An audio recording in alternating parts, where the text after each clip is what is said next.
मेघानी इथे हे विमान कोसळलं आणि या विमान अपघाताचं नेमकं कारण काय आहे हे सध्या माहिती करण्याचं काम सुरू आहे। सध्या या संपूर्ण मेघानी परिसरात धुराचे लोट पसरलेले आहेत। तर अहमदाबादच्या आंतरराष्ट्रीय विमानतळावरील सर्व सेवा तूर्तास स्थगित करण्यात आलेल्या आहेत। अहमदाबादच्या आंतरराष्ट्रीय विमानतळावरील सर्व सेवा तूर्तास स्थगित करण्यात आल्या। आताची महत्त्वाची बातमी, हा मोठा विमान अपघात झाल्यानंतर आता अहमदाबादच्या आंतरराष्ट्रीय विमानतळावरील सर्व विमान सेवा ज्या आहेत त्या स्थगित करण्यात आलेल्या आहेत। तर लंडनला जाणारं एअर इंडियाचं हे विमान अहमदाबादमध्ये मेघानी नगरमध्ये कोसळलेलं आहे। 232 प्रवासी त्यात होते, 10 क्रू मेंबर्स होते। 232 प्रवाशांमध्ये 2 लहान मुलांचाही समावेश होता आणि तूर्तास या अहमदाबादमधल्या विमान दुर्घटनेनंतर, प्लेन क्रॅश झाल्यानंतर या विमानतळावरच्या सर्व सेवा स्थगित करण्यात आल्या।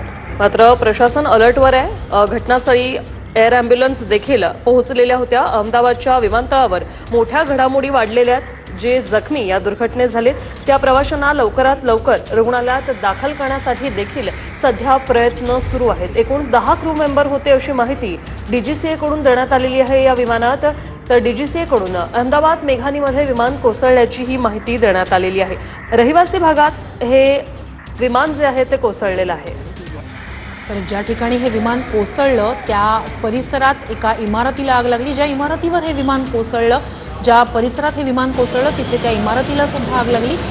तिथली आग विझवण्याचे शर्थीचे प्रयत्न सुरू आहेत। फायर ब्रिगेडच्या यंत्रणा तातडीनं पोहोचलेल्या आहेत। इतरही रेस्क्यू यंत्रणा वेगानं त्या ठिकाणी कामाला लागलेल्या आहेत। ही आग विझवण्याचे शर्थीचे प्रयत्न सध्या सुरू आहेत। ज्या ठिकाणी हे प्लेन क्रॅश झालंय त्या ठिकाणची ही दृश्य आपण पाहतोय। अपघातानंतर विमानाला देखील आग लागली। मात्र हे विमान ज्या ठिकाणी पडलेलं आहे, ज्या ठिकाणी अपघात झालेला आहे त्या ठिकाणी इमारतीला देखील आणि त्याच्या बाजूच्या इमारतीला देखील आग लागली।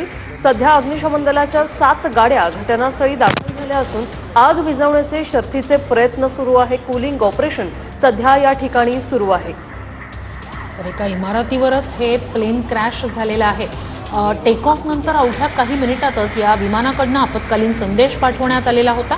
त्यानंतर ATC कडून मात्र कोणताही संपर्क या विमानाशी होऊ शकला नाही आणि अवघ्या काही मिनिटातच हे विमान जे आहे ते खाली येत गेलं आणि एका पॉइंटला क्रॅश झालं।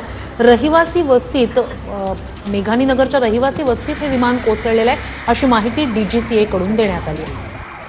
केंद्रीय गृहमंत्र्यांनी गुजरातच्या मुख्यमंत्र्यांना फोन केलाय आणि अमित शहा यांच्यासोबत चर्चा झाली। केंद्राची सर्व मदत मिळणार अशी प्रतिक्रिया मुख्यमंत्री पटेल यांनी दिलेली आहे।